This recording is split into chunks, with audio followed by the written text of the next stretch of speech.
जाओ हनुमान, रुक जाओ। यक्षवध करने से महापातक दोष लगता है पुत्र। इससे ब्रह्म दोष के भागी हो जाओगे तुम। हनुमान, आप क्यों मोल लेना चाहते हो? छोड़ दो मुझे। मैं माँ और पुत्र का मिलन होने नहीं दूंगा, होने नहीं दूंगा।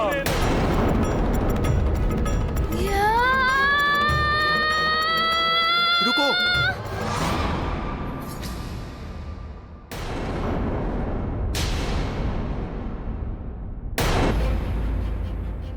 यक्षवध करने से महापातक दोष लगता है पुत्र। इससे ब्रह्म दोष के भागी हो जाओगे तुम। हनुमान अबोध है, ब्रह्म दोष की गंभीरता से परिचित नहीं होगा। इसे महापातक से नहीं रोका तो अनर्थ हो जाएगा। मेरे ही कारण ये एक बड़े पाप का भागी हो जाएगा।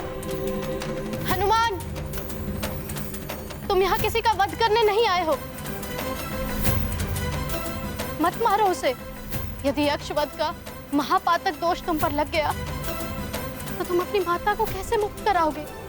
कैसे ले जाओगे माँ को वापस? स्मरण करो अपनी माता को पुत्र, स्मरण करो।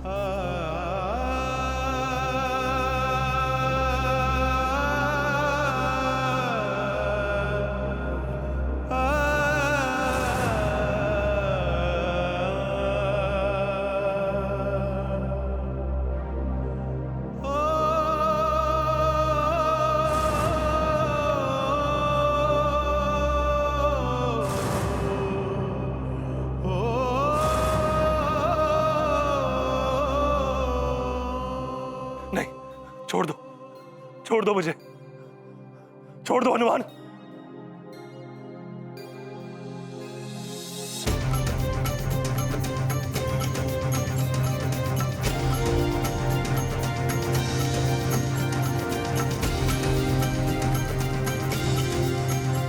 क्षमा, क्षमा हनुमान। ये गाथा महाबली हनुमत की, रुचिकर लीला राम भगत की। जय जय जय रघुनंदन राम, जय जय जय महाबली हनुमान। हनुमत का अद्भुत स्वरूप, धारण किया अब रौद्र रूप। यक्षराज भयभीत हुआ, हरे हनुमत त्रिशूल और गदा। चरणों में गिर करता वंदन, यक्ष वीर हैं केसरी नंदन। शत्रु जिनके पार न पाए। मैं ऐसा नहीं कर सकता हनुमान। यक्षराज, अभी तो तुम हनुमान से क्षमा प्रार्थना कर रहे थे और अभी नहीं मना कर रहे हो। प्रतीत होता है कि तुम्हारा मति भ्रम अभी तक टूटा नहीं है। ऐसा नहीं है उर्वशी, यक्षलोक का नियम है, यक्ष तभी कुछ दे सकता है जब उसे कुछ प्राप्त हो। हनुमान, मैं उर्वशी और ऋषि को तुम्हें तभी सौंप सकता हूं जब तुम प्रतिबल स्वरूप मुझे कुछ प्रदान करो। हाँ, ये विनिमय का नियम यक्षलोक का ही है। बिना कुछ दिए यहाँ से ले नहीं जा सकते, चाहे यक्षराज को इसके लिए युद्ध ही क्यों ना करना पड़े, अपने प्राण ही क्यों ना गंवाने पड़े। यक्षराज जी, मैं यहाँ किसी के प्राण हरने नहीं आया हूँ। मैं तो बस उर्वशी मौसी और ऋषिवर जी को यहाँ से ले जाना चाहता हूँ। स्वर्ग के समय सीमा के अनुसार मेरे पास समय बहुत ही कम है। इनके प्रतिफल के रूप में आप मुझसे जो भी चाहें मांग लीजिए।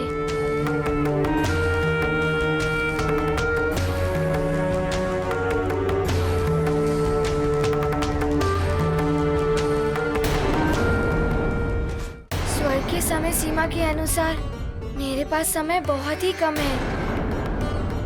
इनके प्रतिफल के रूप में आप मुझसे जो भी चाहें मांग लीजिए।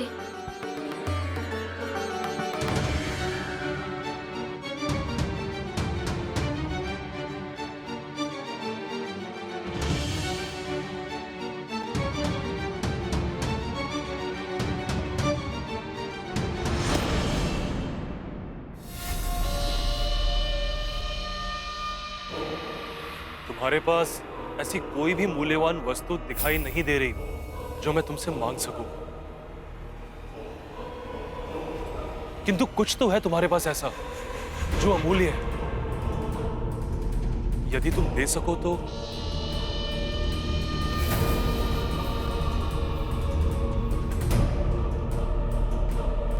लगता है ये कपटी यक्षराज पुनः कोई चाल चलने वाला है। यक्षराज जी, इन दोनों की मुक्ति मेरी माँ की मुक्ति से जुड़ी हुई है, जो मेरे लिए सर्वोपरि है। इसके लिए जो कुछ भी मेरे पास है, मैं वो आपको दे सकता हूँ।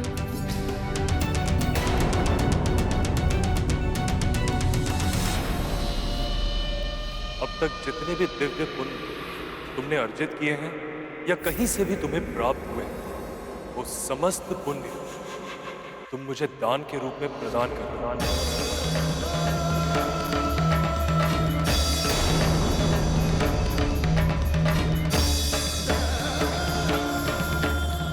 यदि ये दान नहीं दे सकते तो मेरा वध करके उर्वशी और ऋषिवर को ले जाओ। यक्षराज अनुचित कर रहा है हनुमान के साथ। इतना बड़ा दान मांग लिया इससे।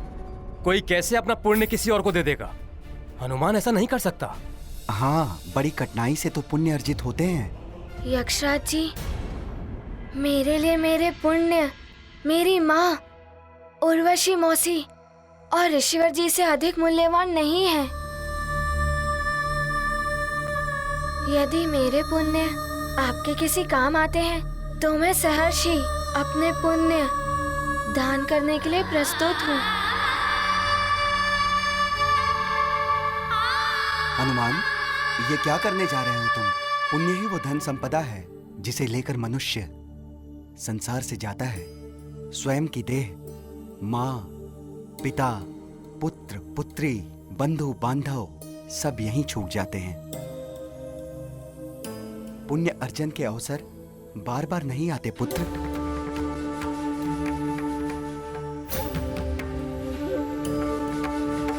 हनुमान, इस यक्षराज की बातों में मत आना, ये तुम्हें उलझा रहा है।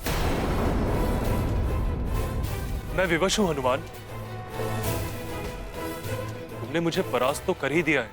अब तुम चाहो तो उर्वशी और ऋषिवर को मेरा वध करके ले जा सकते हो।